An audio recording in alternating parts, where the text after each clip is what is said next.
familiar at all with using FlipGrid, Martha, or?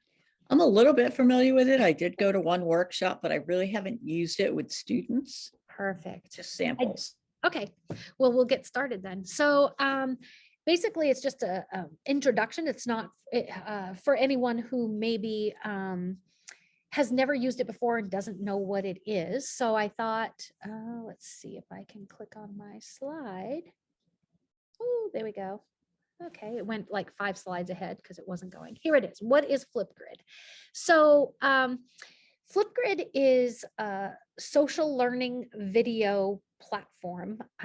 And so what that means is it's done with video recordings. And at first when FlipGrid started, it was only video recordings. But now, as the years have gone on, I noticed they have a feature for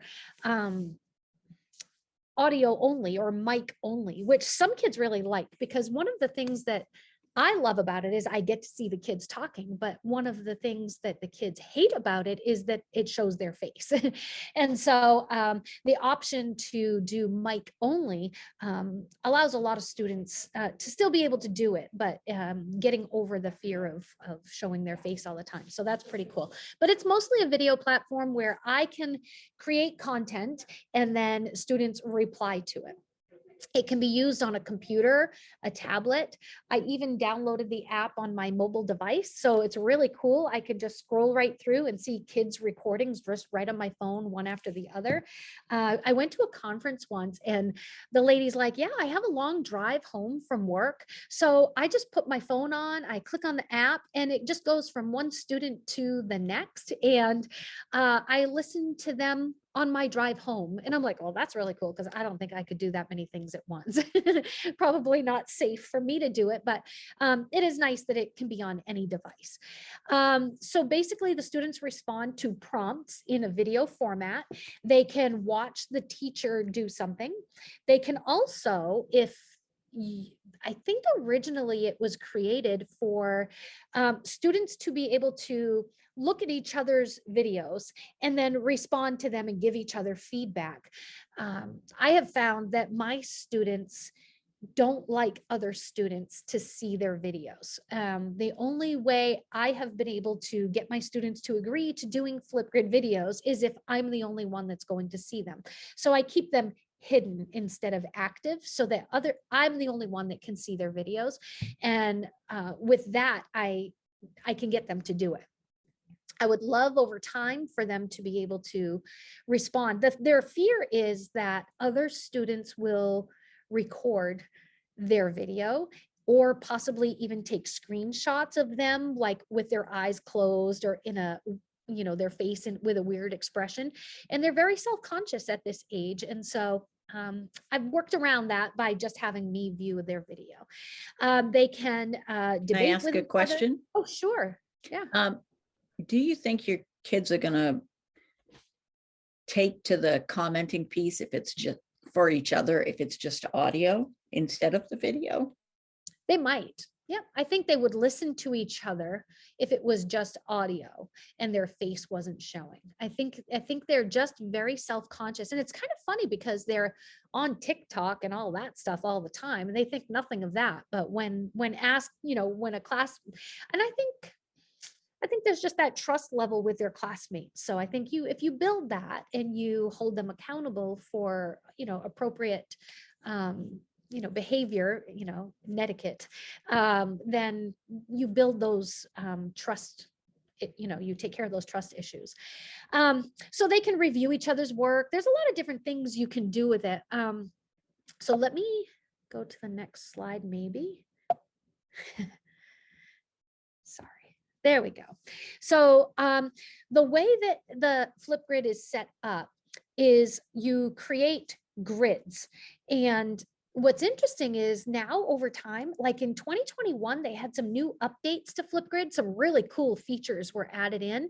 And they used to call them grids, FlipGrid, and so they call them grids. But now they call them groups, which is interesting. So that's changed. So I kind of put that in parentheses. So when a teacher goes on, and we'll go later on show you how to create your own.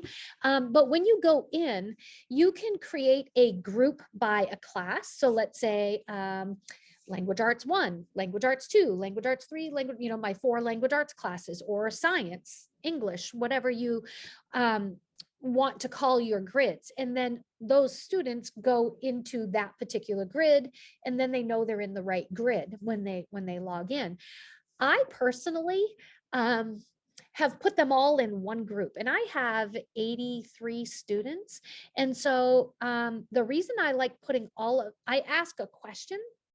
I have like an ELA grid, and then I just post my topic, and then they all respond right there. And so I see 83, but they're all one underneath the other. And so they're mixed between classes, but I'm okay with that, because to me, I see them all in one place, and I just go right down the list and I just listen to all of them, and it's so much easier for me. So I think once someone gets in there and tries it, they'll find what works best for them. So that grid or group kind of holds all the videos for that group. So for me, it holds all 80 something of my students' videos. And I'll show you what mine looks like and how it's set up in a minute. There's also a really cool thing if a teacher doesn't want to create their own topic. They have something that it used to be called the Disco Library. It was pretty hip, the Disco Library, but now they call it the Discovery Library. And so I also put that in parentheses. And so you can browse content that has already been made. For example, and I can go in and show you in a minute. Sorry, I just wanted to grab my notes here. So for example, I'm studying the Holocaust right now, and I could, there's a whole thing that the Holocaust Memorial Center is connected with FlipGrid, and they have all these really cool assignments already created that I don't have to create. And it's really good stuff. It's like, hey, go watch this video and respond. And so that's really awesome that they, have that content already created. Okay. So the next thing that they have also is something called Grid Pals. That's where you can connect with other educators and classrooms around the world. And so you can, it's really cool also. And they can kind of put videos, and then the person responds to their video, and you can ask questions, they can respond back. And so that's also a really good feature that the program has. Okay, so some of the highlights that I just want to point out, and hopefully I'll be able to, I lost my notes for some reason. I was really prepared, and then now I've missed, I'll check again in a second real quick. So you can, what's really cool is if you're doing the sharing where kids can see each other's videos, you can moderate. So when a student submits a video, before the video gets released to everybody, you get to see it to make sure that it's appropriate. So that's a really cool feature in case you have any questionable students. You can also have variable recording times. So you can, I like to keep mine between 30 seconds and 1 minute. And part of that is because I have 83 of them to listen to. And you figure if you do 2 minutes a piece, that's a lot of time. But you can, I think, go up to 5 minutes or maybe even more now. But I try to focus on getting the students before they record to really condense their material to the most important material and put it in an order. And then they can have like these little sticky notes on their screen. It's part of the program when they go to record, that's like right underneath their camera. And they can use that as a guide when they're speaking. They can also pause and say something, and then pause and restart it when they're ready, so that they can really prepare what they want to say. So you can set the recording times. I did already talk about the student to student replies. That's I think that was the original intention when they created this, but again, it's optional. You can turn that off. You can do launch and freeze dates, so you can decide when you want the content to be sent out to students, and then you can end it and say like, you're videos are due by such and such date, and then you can freeze it and no more videos can be added, which is pretty, it's nice to have that flexibility.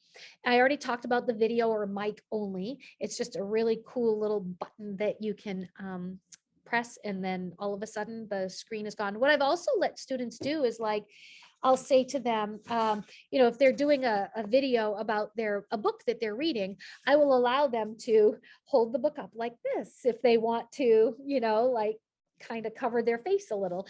They can also put, what's really cool is they could have something like a piece of work that they've done. They can upload the work to a corner of their screen, and then they can be explaining it while the viewer of their video can be, looking at what they're talking about. And so that's really cool also. There's video editing, which is something that was newly added within the last, year or so. So the students can edit their clips and cut some off at the beginning or the end if they have too much. I talked about the sticky note feature that just goes right.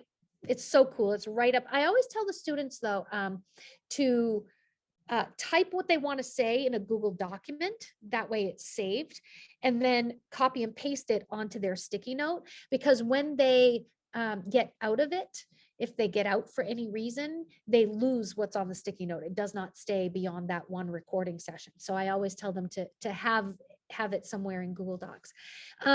There's a cool feature once they submit their video to me and I look at it, there's a feedback. I can give written feedback, or I can give a video feedback and say, hey, so-and-so, I really liked your video. And so that's really cool. You can give it both ways. There's also a rubric. There's like a very generic one that FlipGrid has, but you can also upload or edit that rubric if there's something else you're looking for. There are filters that students can use. They can change their backgrounds. They can blur, they can put outer space. There's 1,000 different things that they can do. They can even do stickers. They can put stickers. So if they don't want to show their face, they can put a sticker right over their face, but you can see that they're still the one talk. So there can be a big smiley face right here. So that's pretty, a pretty user-friendly feature. And another cool thing is you can add co-teachers also, and they call them co-pilots. They call them co-pilots, which is also fun. Any questions yet? I know I've been going. Yes, I did have a question. Is your feedback now able to be mic only? Ooh, that's a good question. As a teacher, that's a good question. I do not know. I'm going to have to try that, because I could just give audio feedback, which would be great. I wouldn't be surprised if they did have it, but I haven't used that. I either do the written feedback and I just type a little note, or I do just a quick audio recording like, that was awesome. Thank you so much for sharing. I especially like this part. And then they just get that back. Thank you for asking. That's a good question. I'll have to go check it out. So FlipGrid, the site, when you go on, they have lots of videos, and I'll take you there in just a second, but this is just a quick little 1-minute thing that I just wanted to share, and I hope it works. Want to get started with FlipGrid? It's simple, and we're here to support you. First, create a group. Just name it and add your students to it. Type in your domain name. That's everything after the @ symbol in your email, or connect your Google Classroom. Select Create Group, and step 1 is done. To make it even easier to get discussions started, there's a default introductions topic in every group. Topics are the prompts that learners respond to. Invite your students to participate by sharing your group. Simply select Share and copy the link. You can share the link anywhere, like email, Microsoft Teams, or Google Classroom. You can even share the group as a QR code for learners to scan. That's all it takes to get started on FlipGrid. Now, just wait for the discussions to take off. In the meantime, explore all of our FlipGrid tools, like our ready-to-use topics or the FlipGrid camera, to help you spark great discussion. You've got this.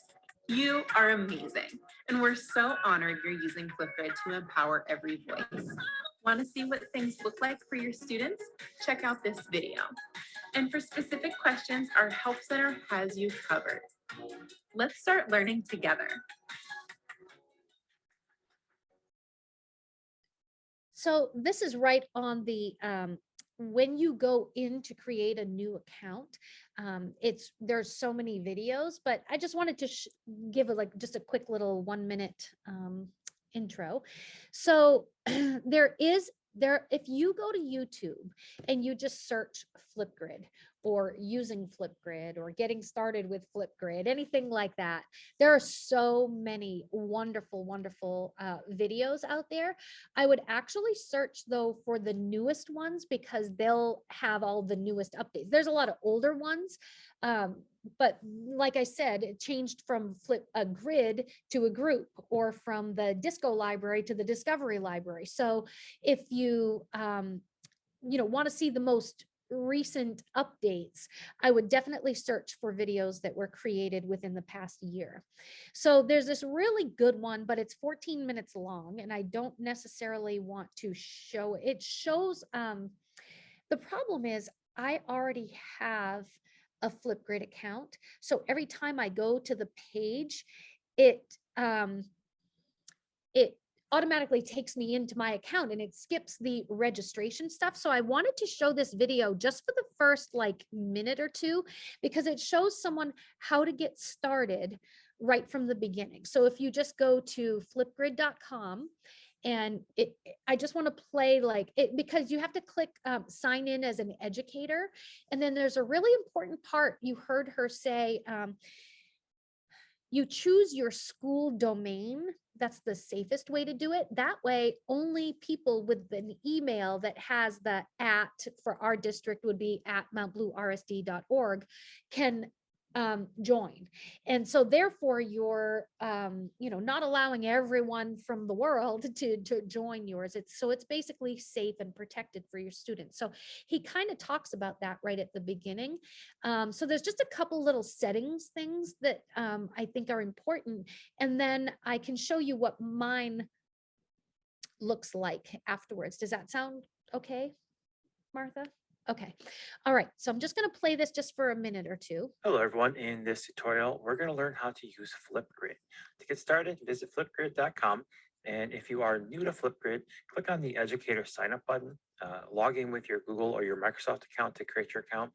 FlipGrid is fully free for all teachers. If you already have an account, click on the educator login link. From here, it will take you to your discussion board. The discussion page has all of your groups and topics. Typically, you would create one group for your classroom. If you're an elementary teacher, if you're a secondary teacher, you may want to create separate groups for each of your class periods or class sections. Hello, everyone. In this tutorial, we're going to learn how to use FlipGrid. Oops, I think I just started, actually visit flipgrid.com. apologize. You have a couple of different options for how to I think I went too far here. create a group I button. accidentally touched Here the you have to button, give the sorry. group a name. The join code is going to create an address for your group. So here you'll see that the join code has to be unique across FlipGrid. So it does create its own little address, makes it very easy. So you want to find something that's memorable and short. You have a couple of different options for how to add students to your group. You can individually add students' email addresses. That's kind of time consuming. Instead, do it by the school district's domain. Everything in your email address after the @ sign, and then that way you limit your group to people within your school district. You can also assign usernames for each student. This is useful if you're dealing with younger students, people who don't quite have an email address yet. For now, I'm going to use the email option and click next. Now from here, like I said, I'm just going to put a domain name in here. You could individually list each student in here, but that would be a lot more work than just putting in the domain name. You also have the option for a guest password. A guest password is something you use if you want people outside of your school district to access your FlipGrid. For example, if you want parents involved or some sort of community FlipGrid. In this case, I'm going to turn that off because I want to limit it to just students. Then click next. You can optionally import topics from other grids. If you're a Google Classroom user, this is kind of like importing assignments or reusing a post. For now, I'm just going to skip that because I want to create an empty grid. Now from here, I have the option to share my grid. I can copy this by clicking this link. You also have other popular options. You can share it to a Google Classroom, share it to Microsoft Teams if that's what you do. You can also copy it to a QR code if you want to have something that people can scan with the FlipGrid app or with their Chromebooks. For now, I'm just going to go to the group. I don't want to share it now because I have nothing to share, right? So if you create a group, that's great. But before people can respond, you have to have a topic. So right now, I'm just going to create an empty group by clicking go to group. So here with my empty group, if I scroll down, I have 0 topics in there, which means I have no assignments. I have no prompts that I've submitted to students. From here, I click add a topic. A topic is like an assignment. You need a topic in order for students to respond to your assignment. So here I'm going to give it a title. And then under the prompt, you can give some text instructions. Then a little farther down, you have the media section. Media is where things get interesting with FlipGrid. Typically, people will record a video. So if you click record a video, this will give you a screen and will activate your cameras. So if it's a laptop, it'll be your web camera. If you have a document camera, that works as well. So from here, you can give instructions. You can use your document camera as an art teacher to draw a picture or demonstrate how to use some sort of a skill. If you're a math teacher, you can solve an equation and give them sort of a sample for that. To do that, click on the record button and you'll get a countdown. This countdown is for 3 seconds, and then now you're live. So now you're recording. You can give your instructions here. You can pause it and stop it there. And then you have some options from here. The flip option allows you to change cameras. So like I said, you could have different cameras on your computer. You can flip between your web camera and your document camera like that. Under options, there's some fun things there. You can record your screen. So if you want to demonstrate a skill on your computer, or if you're on a Chromebook, you can do that as well and show students how to do something on their computer. You can also use some fun effects. So with this, you can use some filters, kind of give it kind of a different hue or a different glow to it, make yourself look a little weird. And then you can also do some fun things like draw on it, add some emojis. And these are just kind of ways to add more interesting flair to it. Once you're happy with that, click on next. Now we're on the edit screen. So a lot of times when you're recording something, the first few seconds you don't want to include, the end of it you don't want to include. If I mouse over this segment, I can click on it. From here, you'll see there's little handlebars at the end. So you can move this a little farther along. After you've done your trim, go ahead and click on confirm. So after you've created your lesson there, click next. Now from here, I don't want to show the whole entire video during this session, but I will include the link in the chat if we want, Martha. And it can be Go ahead and do that. Okay, it can be found right on YouTube, but it's really cool because he walks you step by step through the process. And most of the videos I found do that. And I think it's best before anyone gets started to watch a couple of these videos, because they really, each person that does it gives great tips and tricks that they use. So I'll just put that link in the video. So what you do is you go to the educator sign up button on that top right corner. And I can also share this slideshow too, because it has all the links in it. I'll put that in the chat as well. So you basically go in, like he said, you create a new group and you go through and put the school domain, get the flip code for it. And then you go to your group and you start creating topics. And so I will show you in a second what that looks like. And when automatically, when you create a grid, FlipGrid automatically creates the first topic for you that says, hey, introduce yourself or something. And so you can just delete that if you don't want to use it, but it automatically does one for you. And I think that might be my last slide. Yes, before I go show you my groups. So, okay, so this is my FlipGrid that I have created. And at first I had it just as Katahdin ELA. And that's what I've used over the past couple of years, just Katahdin ELA, and all of my students are in it. And I'll show you in just a second what my topics look like.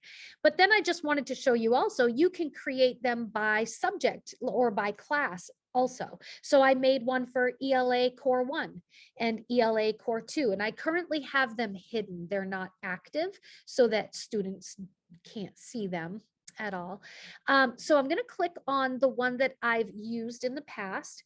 And so when I click on this group or this grid, so and it has it right up here on the top left hand corner. So I can go back to my groups, and I have and then I can just click on which grid or group I want.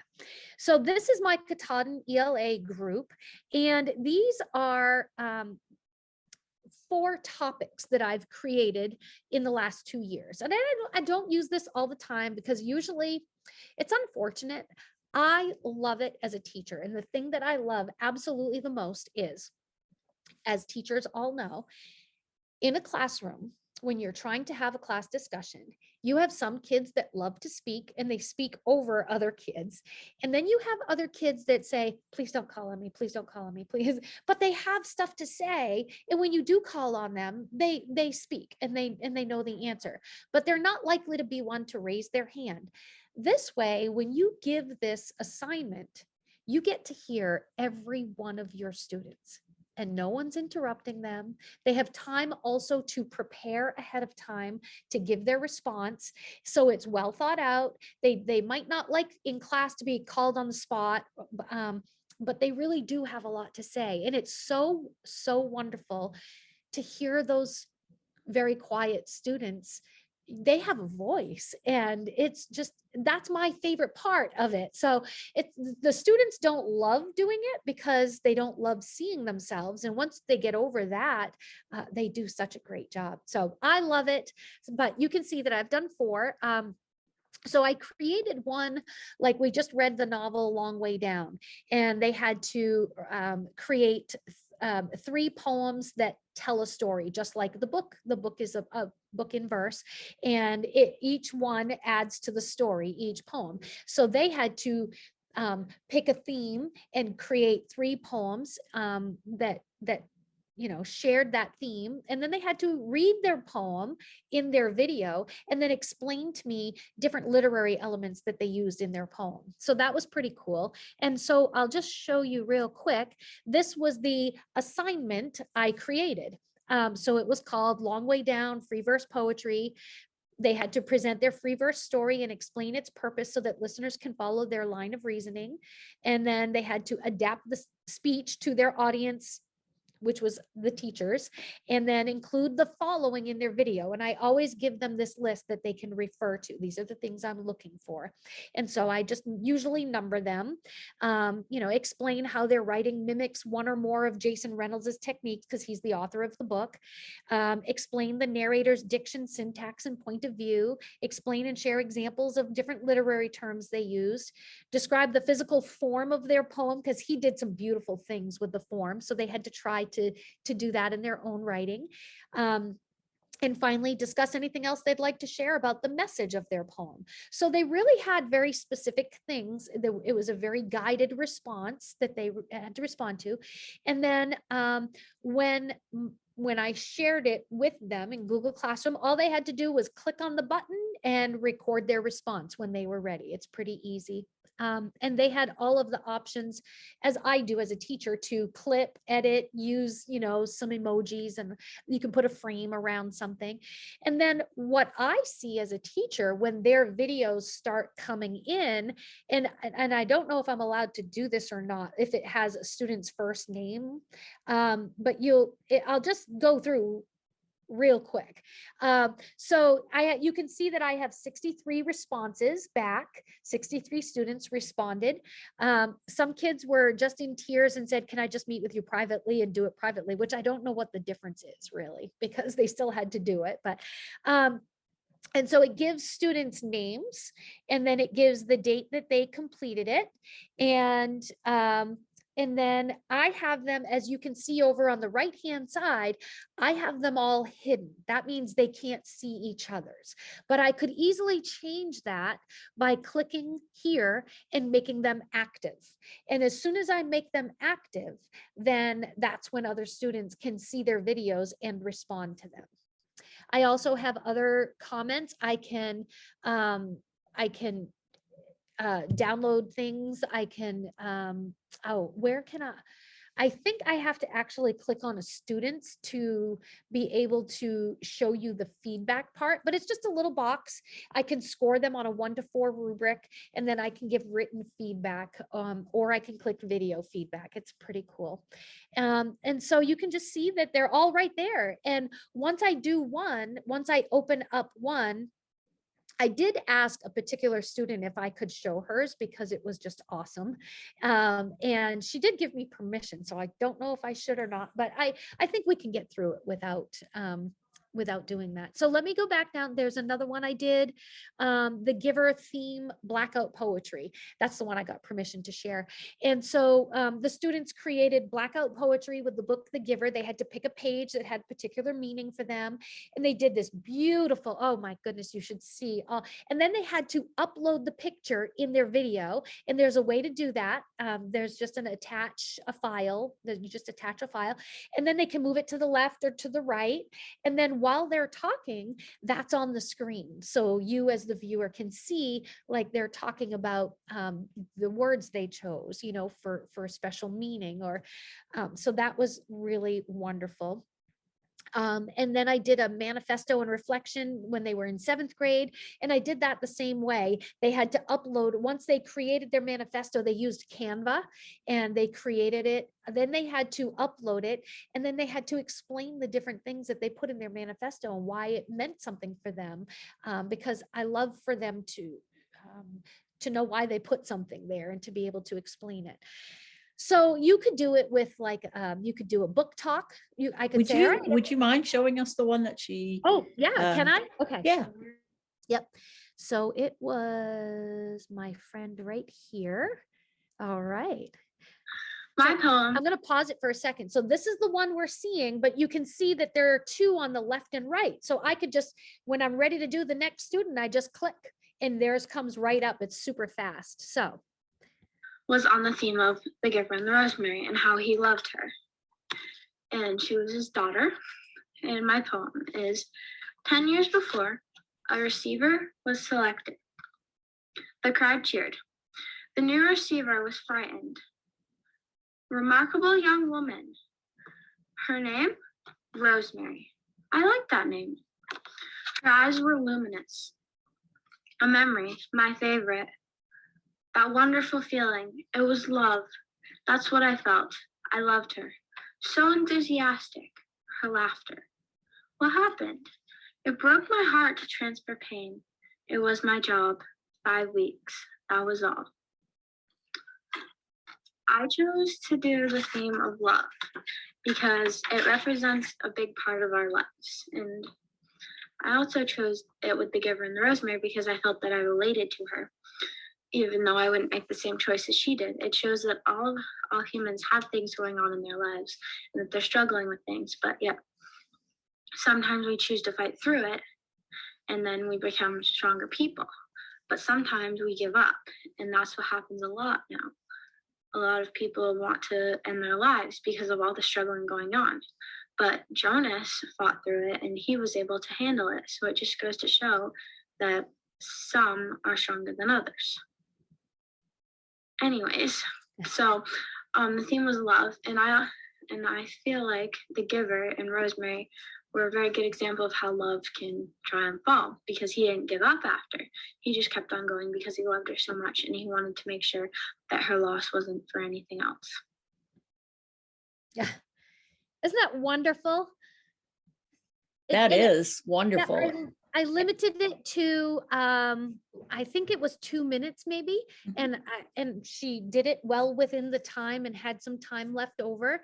And she did an amazing job. She really, really did. Now, did they all do this kind of drawing around it instead of just blacking it out? Yeah, Oh, some blacked it out, but a lot of them did different designs. Like they really got into it. I should share some pictures sometime when we get together. I'll share with you. Yeah. So this was just like one example, but like there were so many beautiful. Some did scenes, it was just such a wonderful, wonderful unit. So, but to hear her read it, like I feel so close to her while I'm sitting there watching her, you know, like she's talking to me, you know, and I just, there's just something about it as an educator to be able to listen to each student without any interruptions. And I can replay it if I need to, if I missed something. I can have my rubric right next to me if I want to have a rubric to hand back. There's just so many different options. So that was Go ahead. Did you have a question? No, I just wanted to say that she looks so comfortable. She's in her own environment. She's had time to practice what she's going to say. She can redo it as many times as she wants. Yes. Yeah. So when they get to the end, they can rewatch it. And if they don't like it, they can do over. Yeah. And believe me, sometimes when I introduce a video to them, I have in the past, and I do a video first to show them, like, even I said I had to redo this 3 times before I finally was satisfied or gave up. Yeah. So it is just such a wonderful, I just love it. And like it works well with Google Classroom. So you have your little profile button up here, and this is where you can go to this. So like I have just my picture, but I have you have a discovery. Hi. Oh, sorry. I'm in the Zoom. I'm in the discovery library, and the discovery library, here's for an example of things that are already made up. But if right now, I'm in the Holocaust unit. So I can search for Holocaust topics, and I can pick, you can pick different subjects. It says we found 60 topics for you. So I can go have my students listen to a Holocaust survivor's testimony. And if I click on it, let me click on it and show you what it says high school ages, which is kind of nice. It does it by grade levels. And then, so let me just click on, I haven't looked at this one yet, but here's an example. They've already created this whole topic for me. So it's the National World War II Museum that was the creator of this. It's geared for high schoolers ages 14 to 18, social studies or social sciences. Tells you tips on how to use this topic. 292 people have used it already. And so then it basically tells the students what they need to do. Step 1, read this background essay on the Holocaust. Step 2, watch this oral history clip from the Holocaust survivor. Make sure to turn the subtitles on because it's hard to understand the language. Step 3, record your response to the following prompt. Why is it important to study and learn about the Holocaust? If you could sit down with him, what would you ask him?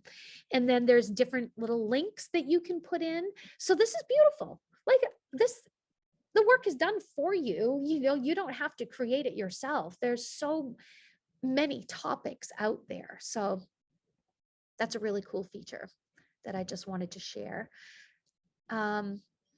So, I mean, just looking at that, I mean, and we're actually studying Elie Wiesel with Night. We're reading Night right now. So I'm curious to see, I haven't looked at it yet, but I'm curious to click on it and see what that one's all about.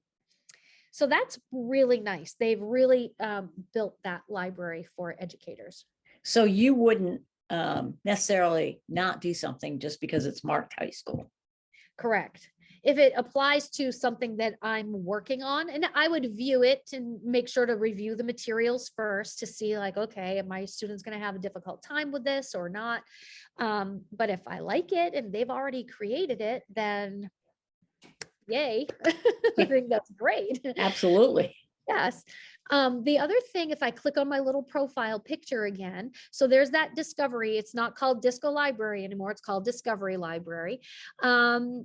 Some of this I honestly have not looked at. I don't know what activity means. They do have mixtapes where you can put together a couple different topics and your favorite topics. I have not played around with that much. Like I said, I am not an expert on this at all. But the Grid Pals thing is kind of cool. And so it shows like all sorts of, there are 44,049 Grid Pal educators on the map. And so you can search by community, elementary, by your grade level. If you're looking for other middle schools, you can search by subject. You can search by other Grid Pals that are out there. And it shows you different people, and you can click on there and connect with them and try to set something up with your students. So instead of pen pals, they're Grid Pals. You can also click this little learn more about Grid Pals link, and there's a whole bunch of information. There are videos that you can watch, and it just tells you how to log in and how to activate the Grid Pals if you're interested. And what a great feature that is. They have it already set up for you. I have not done anything, but I think that would be great for, to get connected with other people. So that was again found under my little face icon, I don't even know what that's called, Bitmoji. Yeah. Yes. So that was found there. They have a help center. They have my settings. I can log out. I never do. I just get out of it, but it automatically comes back up in my profile, it just shows me. And so yeah, so you can click on that. And on your camera, you have to do, oh, there we go. So it's easy for me to create a video. And oh, here's the little sticky note feature that I was talking about. So it's right there on your screen. And so kids can, if they've copied something from a Google Doc that they've taken time to set up an outline of what they want to say, they can copy it and paste it right in here, or they can just type. And what's cool is they can have it, they can move it right up on their screen, and they can be looking at it as they're recording. You as the viewer don't even know it's there. So it's like a little teleprompter, really, it helps them remember things. So I'm glad that that came up. And then you can do special effects. Okay, sorry, let me go to options first. Options is where you can do mic only. And so what it will do is just do this. And that's all I'll see as the teacher looking at this video is just mic only. And then remember how I'm gonna undo that. Remember how I said you can upload a clip? So this is what you can upload a video clip, or I think you can also upload, oops, where did I go? Oh, I was on my camera. Sorry. Okay, I thought there was something where maybe it's under effects, where they can upload like the manifesto, or how the girl uploaded her. Oh, Jeff Brzee wants to come into the room. There we go. Let's see, I think maybe it's under effects. There we go. It's under effects. So they can upload a photo frame. I know that there's another way also that they can upload their information, but they can put text on their screen. They can add filters like he did. Like I can take myself to a beautiful location that's, oh, that one's not really showing so anyway, there's lots of things that the kids can do. They can play around, they like it. And at the end, sometimes they can put a selfie on there. They can do like, and then that will be, when it comes into me, it will be their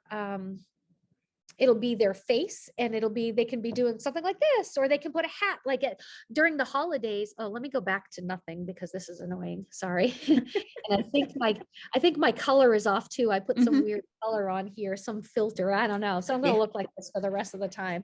But they can, so let me get out of this. Let's see if I can get myself out of it now. We may be stuck here. I don't know how to end it. Can you go to backdrop? Sure. Let me see if I can figure that out. Down at the bottom, near effects. Yep, I see it right there. Okay. Yep. Okay, so you can add your own backdrop. So if they're doing something about a particular place or book, they could put it just as their background instead of just having it on the side if they wanted. Yeah. And you just go to whatever it is in your, maybe that's where they added it to last time, when the way that student that I showed you added hers. So yeah, there's quite a few new features on the newest, latest, greatest stuff. I'm trying to get out of this, and upper left where it says cancel. There we go. All right, so let's get back to my groups. There we go. So yeah, so there's a lot of things that they can do.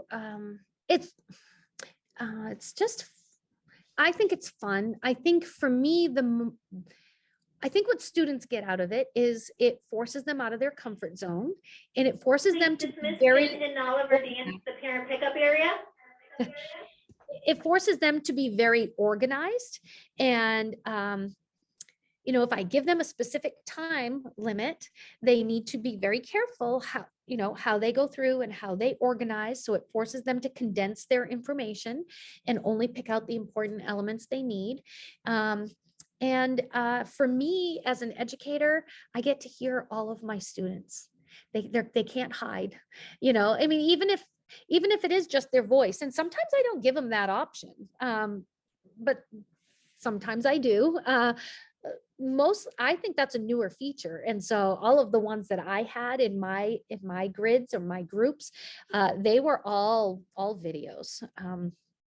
If I click on them, I wish I could show, like some of these, you can see their blackout poems in the pictures. Some of these, some are holding them up, some of them, but you can see that they're all really, they were just beautiful. So anyway, it's a wonderful, I really hope that people can try it out and play around and create a group and let kids practice and do something fun. Like I want to use this next year when I get a new batch of 7th graders.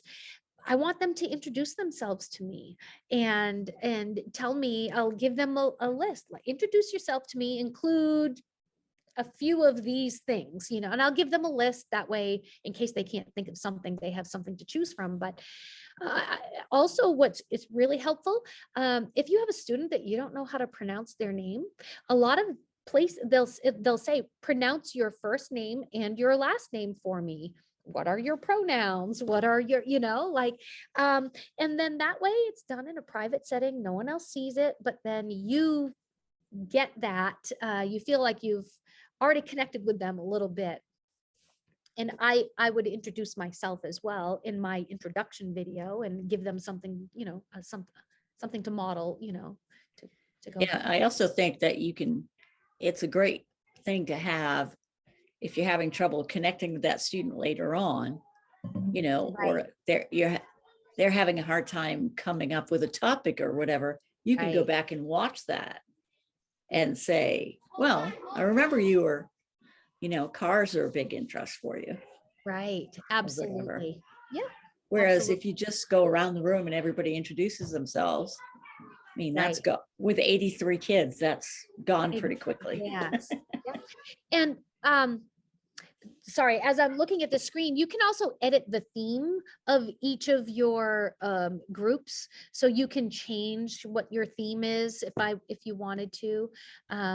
You can also, so like these were already pre-designed, all pre-designed somewhere. So that's, you can personalize that as a teacher. And then like when I made my assignments, I just went into Canva and I just created it this way. I just, you know, that's what we were using in class. It was a slideshow and I just took a picture of it. So they knew that this assignment was connected to that assignment. So I was able to take a picture for that. Let's see, one of my other ones, like I said, I just used Canva for this and I just created a write your manifesto thing so that they knew it's, you can really personalize it. You can just really, I love it. I wish my kids loved it more. So I'm going to start my next group really early in 7th grade, right from the beginning. And my goal is to eventually get them comfortable enough to share with each other and respond to each other. I think that's where some beautiful things can happen.